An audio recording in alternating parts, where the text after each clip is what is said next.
Hello guys, good afternoon. So, ito nga pala yung ano natin guys, Ducati Multistrada natin. So, nagpalit na tayo ng exhaust natin. Yan. Termignoni na exhaust, full exhaust siya guys. Yan.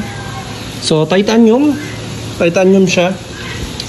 So, ang presyo ng exhaust na yan sa Ducati Alabang ay 226,000 pesos.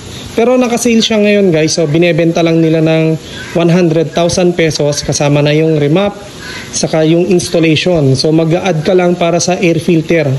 Kasi kailangan palitan yung air filter pagka nagka full exhaust na siya para mas maganda yung ano, fuel and air ratio or mixture.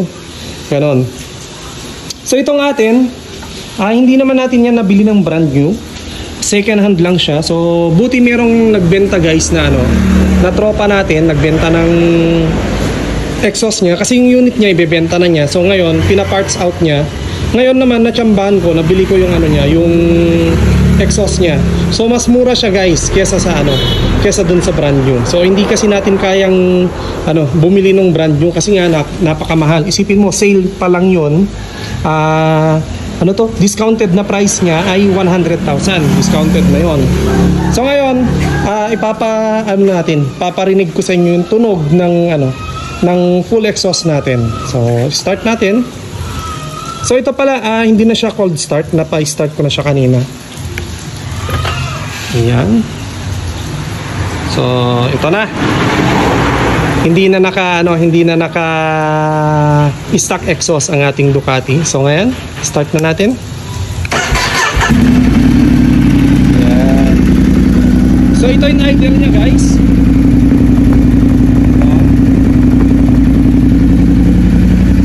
Subukan natin lumayo. Yan yung ano niya, tunog niya pagka malayo. So hindi siya ganoon kalakas. Katulad nung Ninja natin na napakalakas nung tunog niya, ng full exhaust. Pero pagka binomba mo siya guys, napakatapang ng tunog. Yan, bombahan natin.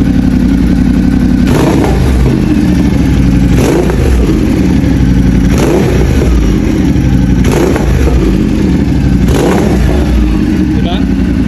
Tapang ng tunog. So tawagin natin si Jory, patesting natin. Jory, ano yung mga, bombahan mo nga. Layo ako. Tingnan natin, pakinggan din natin pagka malayo siya guys. Bombahan mo nga, pero wag yun sagad yung ano lang, boom, parang ganun lang. Yan si Jory, pakinggan natin pagka malayo. Sige, go. Sige pa. Ang bait naman ni Jory. Sige.